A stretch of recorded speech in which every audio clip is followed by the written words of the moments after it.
4 चरण के चुनाव संपन्न हो चुके हैं, 3 के बाकी हैं। भाजपा लगातार शुरू से ही 400 पार का दावा कर रही है। क्या स्थिति आप देख पा रहे हैं? हम निरंतर उसी दिशा में बढ़ रहे हैं रावत जी। ये बात भाजपा कार्यकर्ता के नाते मैं कह सकता हूं कि पूरे देश में इस समय मोदी जी के प्रति जनविश्वास की आंधी है। और वो आंधी इसलिए कि 2014 में जब कमल खिला और अंधेरा हटा, उसके बाद से अब तक जहां दुनिया में भारत की प्रतिष्ठा बढ़ी है, विश्वसनीयता बढ़ी है, दुनिया को आज हम भारत में बने हुए उत्पाद भेज रहे हैं, निर्यात बढ़ा है, दुनिया को हम अपने रक्षा संसाधनों का निर्यात कर रहे हैं, चाहे वो तेजस विमान हो, चाहे वो ब्रह्मोस मिसाइल हो। और इन सारी परिस्थितियों में भी दुनिया में आज महसूस होने लगा दुनिया वालों को कि भारत बहुत तेजी से एक मजबूत अर्थव्यवस्था वाला देश बन रहा है और ये देश आगे बढ़कर विश्व का नेतृत्व करेगा। व्यापारियों से भी आप जुड़े हुए हैं, लगातार हम देखते हैं कि व्यापारियों का रुख इस चुनाव में किस तरफ आप देख पा रहे हैं? देखिए, मैं व्यापारी कार्यकर्ता बहुत शुरू से रहा हूँ। 12-13 साल की उम्र में भी मैं पिलखुआ में एक व्यापारी संघ था, वहां पर रुचि लेता था।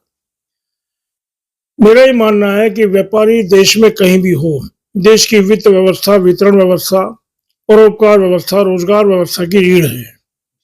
इसके दिल में हमेशा केवल और केवल अपना देश है। व्यापारी का संदेश सर्वोपरि भारत देश।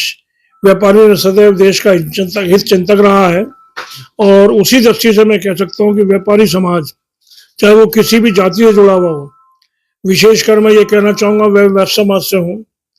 वैश्य समाज के हमारे सबसे बड़ी संस्था के राष्ट्रीय अध्यक्ष अशोक अग्रवाल जी ने भी एक आह्वान किया है पूरे देश में कि सत्य सनातन के लिए अधिकतम मतदान हम लोग करें।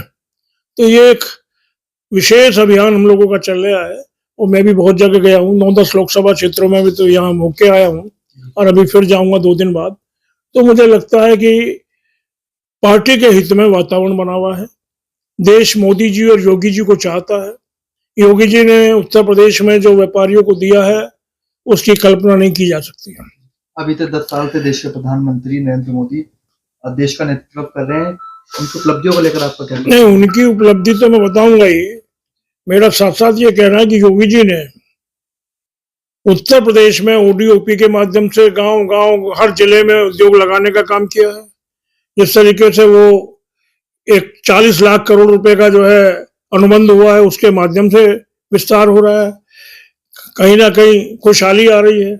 इसके अलावा सड़कों का जाल रहा हो, हर जनपद में चिकित्सालय हुआ हो, हर जनपद में शिक्षा का केंद्र बना हो, हर जनपद में जिस तरीके से भी विकास हो सकता है, गांव के लिए, गरीब के लिए, किसान के लिए, पिछड़े के लिए, दलित के लिए, युवा के लिए, समाज के सभी वर्गों के लिए किया गया है।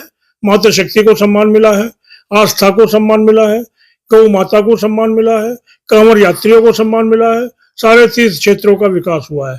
ठीक उसी प्रकार आदरणीय मोदी जी ने, जिनके नेतृत्व में देश में 10 साल से निरंतर सरकार चल रही है, हम एक मजबूत भारत के रूप में, सुविकसित भारत के रूप में सामने आ रहे हैं। हमने दुनिया की कोरोना में मदद की है। हमने जिस तरीके से यहाँ डिजिटल लेन देन बढ़े, उत्पादन बढ़े, राजस्व हमारा बढ़ा है और सबसे बड़ी बात यह कि भ्रष्टाचारियों पर और आतंक से जुड़े होने वाले व्यक्तियों पर प्रहार हमने किया है। भ्रष्टाचारियों पर निरंतर प्रहार मोदी जी कर रहे हैं, ये सबसे किसी से छिपा नहीं है।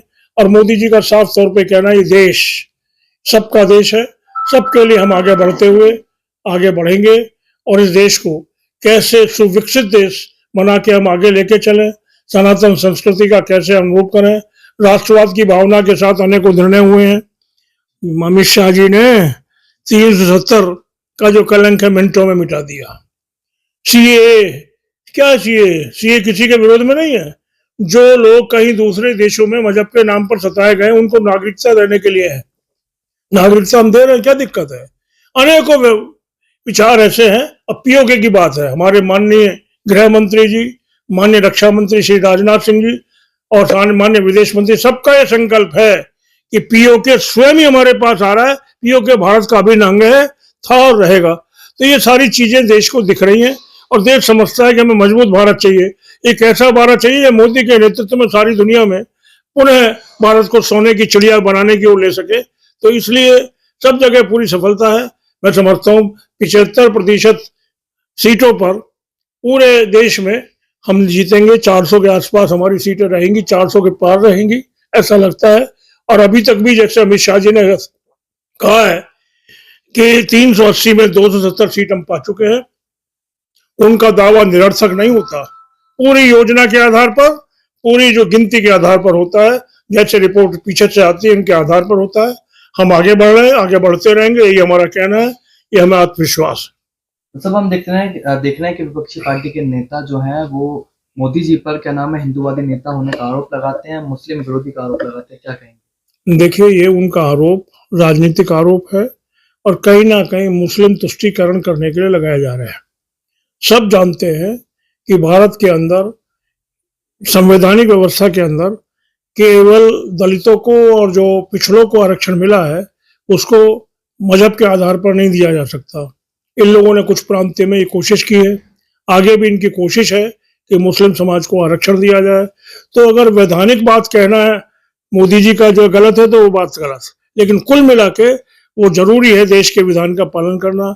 उस विधान के अनुसार आज जो ये लोग कह रहे हैं कि हम संपत्ति की जांच करेंगे, ज्यादा संपत्ति को लोगों को बांटेंगे, इसका क्या अर्थ है? इनका छिपी हुई भावना क्या है? अपना जन समर्थन खो चुके हैं केवल एक वर्ग विशेष को, जिसका भी भारी मत हमें मिल रहा है। मुस्लिम वर्ग का भी, समाज का, खासतौर पर महिलाओं का, समाज का, पढ़े लिखे समाज का भाजपा को पूरी तरीके से समर्थन मिल रहा है। तो उनका कहना बिल्कुल गलत है। मोदी जी सबके लिए काम कर रहे हैं। मैं तो उस मोदी जी को जानता हूं जो 2014 में दिवाली के दिन कश्मीर के अंदर बाढ़ के बीच खड़े होकर कई लाख हमारे मुस्लिम भाइयों को, मुस्लिम नहीं कहिए, कश्मीरी भाइयों को, हमारे देश के भाइयों को बचाने का काम कर रहे थे। ऐसे मोदी जी हैं। मोदी जी पर इस तरह का आरोप लगाना बिल्कुल गलत है।